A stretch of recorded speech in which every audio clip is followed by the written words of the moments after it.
Hi friends, మొదటిసారి my help channel videos subscribe చేసుకోండి.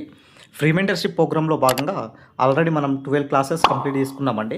అది ఎవరైతే చూడలేదో ఒకసారి ప్లేలిస్ట్లో ఉంటాయి, అంతా చూడండి. తర్వాత ఇక్కడ ఈ 13th క్లాస్ చూసేటప్పుడు మీకు అర్థం అవ్వాలంటే ఫస్ట్ ఈ 12 క్లాసెస్ చూడండి.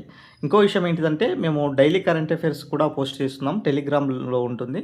ఆ టెలిగ్రామ్ ఛానల్ పైన లింకు మన యొక్క ఛానల్ పైన ఉంటుంది. ఒకసారి చూసే ప్రయత్నం చేయండి, జాయిన్ అవ్వండి. సో ఈరోజు ప్రధానమంత్రి గురించి చర్చించుకుంటున్నామండి. ఆల్రెడీ మనము రాష్ట్రపతి, ఉపరాష్ట్రపతి కూడా కంప్లీట్ చేసుకున్నాము. దీనికి సంబంధించినటువంటి మరి నెక్స్ట్ పార్ట్ ప్రధానమంత్రి. ఈ ప్రధానమంత్రి ఎవరంటే భారత ప్రభుత్వానికి వాస్తవ అధినేతగా వ్యవహరిస్తారండి. వాస్తవ అధినేతగా ప్రధానమంత్రిని వ్యవహరిస్తారు. మరి దీనికి సంబంధించినట్టు కొన్ని ముఖ్యమైన ఆర్టికల్స్, అసలు ప్రధానమంత్రి మరి మంత్రిమండలికి సంబంధించినటువంటి కొన్ని ముఖ్యమైన ఆర్టికల్స్ కనుక చూసుకున్నట్లయితే 74 క్లాస్ 1 ఏం చెప్తుందంటే దేశ పరిపాలన నిర్వహణలో రాష్ట్రపతికి సలహాలను సహాయాన్ని చేయడానికి ప్రధానమంత్రి నేతృత్వంలో కేంద్ర మంత్రి మండలి పనిచేస్తుందనేసి చెప్పడం జరుగుతుందండి. 74 క్లాస్ 1. ఇక నెక్స్ట్ కనుక చూసుకున్నట్లయితే 75 క్లాస్ 1 ఏం చెప్తుందంటే లోక్సభలో అత్యధిక సభ్యుల మద్దతు ఉన్న పార్టీకి చెందిన నాయకుడిని ప్రధానిగా రాష్ట్రపతి నియమిస్తారండి. సో ఎవరి విశ్వాసం మేరకు ఉంటాడంటే ప్రధాని రాష్ట్రపతి విశ్వాసం మేరకు ఉంటాడు. గతంలో కూడా ఈ యొక్క క్వశ్చన్ కూడా అడగడం జరిగింది.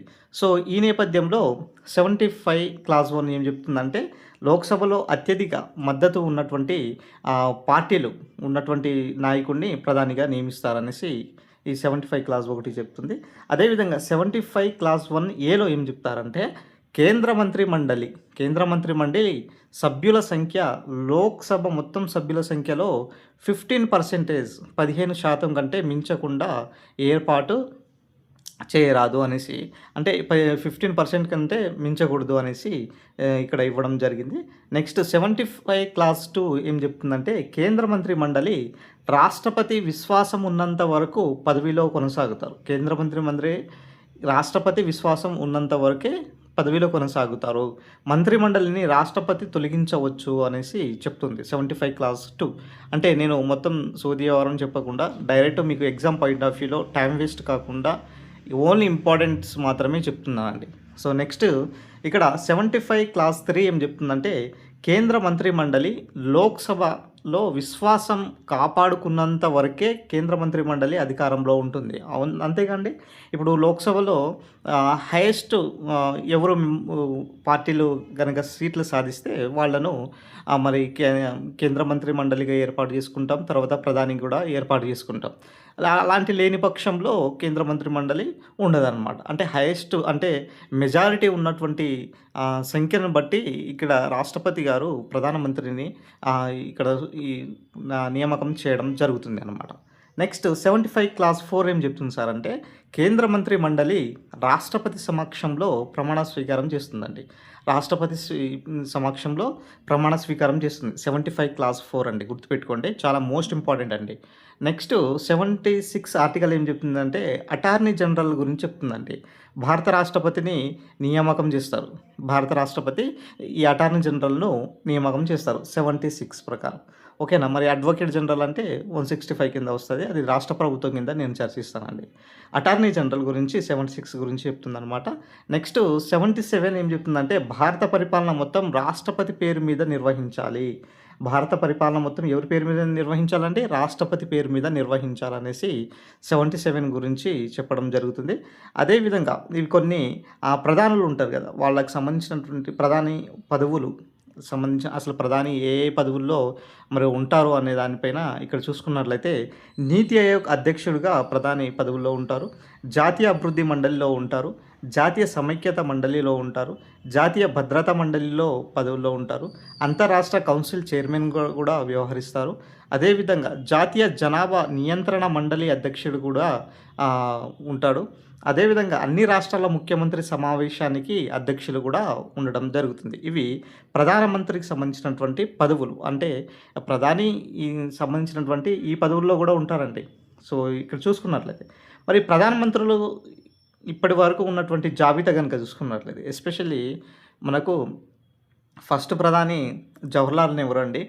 నెక్స్ట్ లాల్ బహదూర్ శాస్త్రి. ఒకవేళ మీకు ఆరోహణ, అవరోహణ క్రమంలో అడిగిండనుకోండి, ఖచ్చితంగా ఈ సీక్వెన్స్ మీరు గుర్తుపెట్టుకోవాల్సి ఉంటుందనమాట. ఫస్ట్ ప్రధాని జవహర్లాల్ నెహ్రూ, సెకండ్ ప్రధాని లాల్ బహదూర్ శాస్త్రి, థర్డ్ ప్రధాని గుల్జారీలాల్ నందా, శ్రీమతి అనిబి శ్రీమతి ఇందిరాగాంధీ ఇక్కడ ఆహ్, ప్రధాని. నెక్స్ట్ మొరార్జీ దేశాయ్ నెక్స్ట్ ప్రధాని. నెక్స్ట్ చరణ్ సింగ్ ఓకేనా నెక్స్ట్ ప్రధాని. తర్వాత రాజీవ్ గాంధీ. రాజీవ్ గాంధీ వచ్చేసి తర్వాత ప్రధాని. అదేవిధంగా వీపీ సింగ్ 1989 నుంచి 90 వరకు చేయడం జరిగింది. తర్వాత చంద్రశేఖర్ గారు 1990 నుంచి 91, పివి నరసింహారావు గారు 1991 నుంచి 96, అటల్ బిహారీ వాజ్పేయి గారు మరి 1996, 98, 2004లో పనిచేయడం జరిగింది. అదేవిధంగా హెచ్డి దేవగౌడ కూడా పనిచేయడం జరిగింది 11వ ప్రధానిగా. 12వ ప్రధానిగా ఐకే గుజ్రాయల్ పనిచేయడం జరిగింది 1997 నుంచి 98 వరకు. అదేవిధంగా మన్మోహన్ సింగ్ గారు ఇక్కడ 2004 నుంచి 2014 వరకు పనిచేయడం జరిగింది. నరేంద్ర మోడీ ప్రస్తుతం 2014 నుంచి ఇప్పుడు కంటిన్యూలో ఉన్నారండి 2026 కూడా. సో కొన్ని ఇంపార్టెంట్స్ ఇవి మనకు వరుసగా ప్రధానుల యొక్క జాబితా అంట. నెక్స్ట్ ఇంపార్టెంట్స్ అసలు ప్రధానుల్లో ఉన్నటువంటి ఇంపార్టెంట్స్ ఏమున్నాయి, ఒక్కొక్కళ్ళకు ఒక్కొక్క ప్రత్యేకతలు కొన్ని ఉన్నాయి, అవి చాలా ఇంపార్టెంట్స్. ఇక్కడ చూసుకున్నట్లయితే జవహర్లాల్ నెహ్రూ 1947 నుంచి 64 వరకు ఈయన పరిపాలించడం జరిగింది. భారతదేశ తొలి ప్రధాని అంటారు. అత్యధిక కాలం కూడా పనిచేసినటువంటి ప్రధాని జవహర్లాల్ నెహ్రూ అండి. భారత విదేశాంగ విధానకర్త, రూపకర్త అనేసి కూడా ఈ ప్రధానినే అంటారు. 1954లో చైనాకు చెందిన చౌ ఎన్లైతో కలిసి పంచశీల ఒప్పందంని కుదుర్చుకున్నారండి. పంచశీల ఒప్పందము 1954లో చైనాతో చెందిన చౌ ఎన్లైతో కలిసి ఒప్పందాన్ని కుదుర్చుకున్నారు. ఇతని రచనలు కొన్ని ఉన్నాయి, ఒకసారి చూడండి. డిస్కవరీ ఆఫ్ ఇండియా ఒకటి, గ్లింప్సెస్ ఆఫ్ వరల్డ్ హిస్టరీ గ్రంథం కూడా ఇతనికి సంబంధించినటువంటి రచనలే. 1957లో బల్వంత్ రాయ్ మెహతా కమిటీని ఏర్పాటు చేయడం జరిగింది. 1957లో అండి బల్వంత్ రాయ్ మెహతా కమిటీ.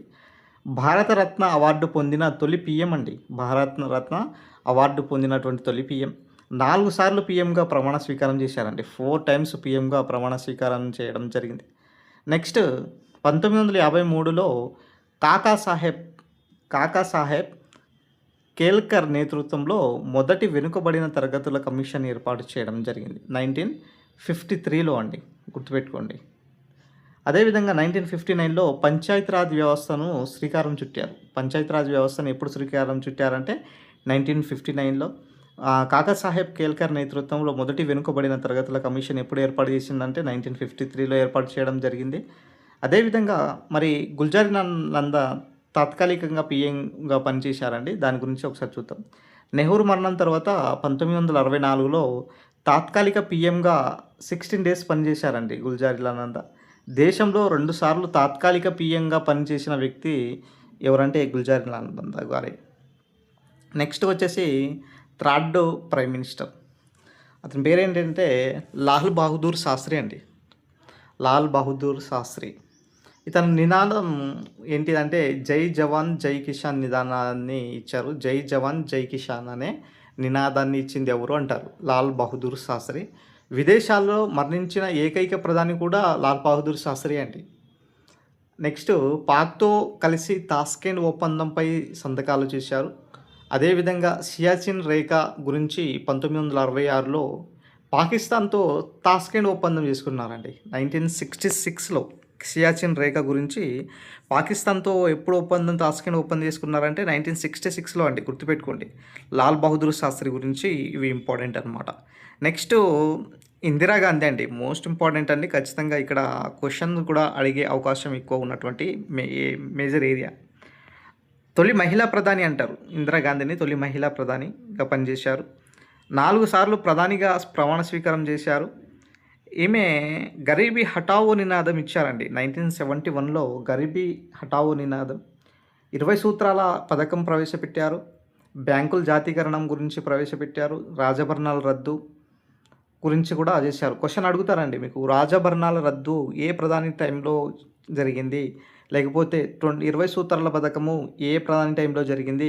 గరీబీ హఠావో నినాదం ఎవరిచ్చారు అనేసి అట్లా అడుగుతారండి. మీరు గుర్తుపెట్టుకోవాల్సింది. నేను ఇంపార్టెంట్ ఏరియా గురించి చెప్తున్నానంటే మీరు ఖచ్చితంగా దీని గురించి మొత్తం కూడా నేర్చుకోవాల్సినటువంటి పరిస్థితి అయితే ఉన్నదనమాట.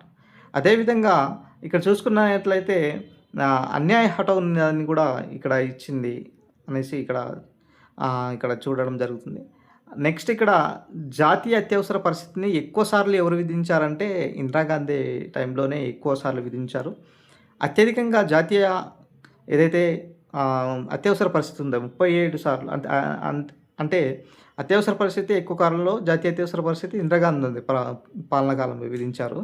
37 సార్లు రాష్ట్రపతి పాలన విధించింది కూడా ఇక్కడ మనకు ఈ ఇందిరాగాంధీ టైంలోనే ఎక్కువ సార్లు విధించడం జరిగింది. రాష్ట్రపతి పాలన అంటే మీకు ఏదైనా రాష్ట్రంలో ఏదైనా ప్రభుత్వం ఏర్పడక పోవడానికి లేకపోతే ఏదైనా సంథింగ్ ఏదైనా యుద్ధాలు ఇలాంటి కారణాల వలన కూడా రాష్ట్రపతి పాలన కూడా వివరిస్తారనమాట.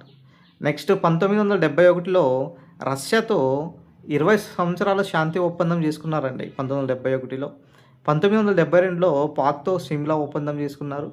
1974లో మన దేశంలో ఫస్ట్ అణు పరీక్షలను పోఖ్రాన్ వద్ద జరిగాయండి. ఫస్ట్ పరీక్షలు ఎక్కడ జరిగాయి? పోఖ్రాన్‌లో జరిగాయి, గుర్తుపెట్టుకోండి. నెక్స్ట్ అలహాబాద్ హైకోర్టు 1975లో ఇందిరాగాంధీ ఎన్నిక చెల్లదు అనేసి చెప్పిందండి. అలహాబాద్ హైకోర్టు ఎప్పుడు ఇందిరాగాంధీ ఎన్నిక చెల్లదని చెప్పిందంటే 1975లో చెల్లదని చెప్పింది. నెక్స్ట్ 1971లో మొదటి మధ్యంతర ఎన్నికలు బ్లూ స్టార్ ఆపరేషన్ వీరి కాలంలో జరిగినాయండి. బ్లూ స్టార్ ఆపరేషన్ కార్యక్రమం ఎప్పుడు జరిగిందంటే వీరి కాలంలోనే. ఓకేనా. నెక్స్ట్ మొరార్జీ దేశాయ్ గురించి కొన్ని ఇంపార్టెంట్ చర్చించుకుంటే, మొరార్జీ దేశాయ్ గారు 1977 నుంచి 79 వరకు పనిచేయడం జరిగింది. తొలి కాంగ్రెసేతర ప్రధాని అండి. తొలి కాంగ్రెసేతర ప్రధాని. దేశంలో తొలి సంకీర్ణ ప్రభుత్వం అయిన జనతా ప్రభుత్వం నేతృత్వం వహించారు ఈయన. జనతా ప్రభుత్వాన్ని నేతృత్వం వహించారు. నిరంతర ప్రణాళికను ప్రవేశపెట్టింది ఎవరంటే మొరార్జీ దేశాయ్ గారే అండి.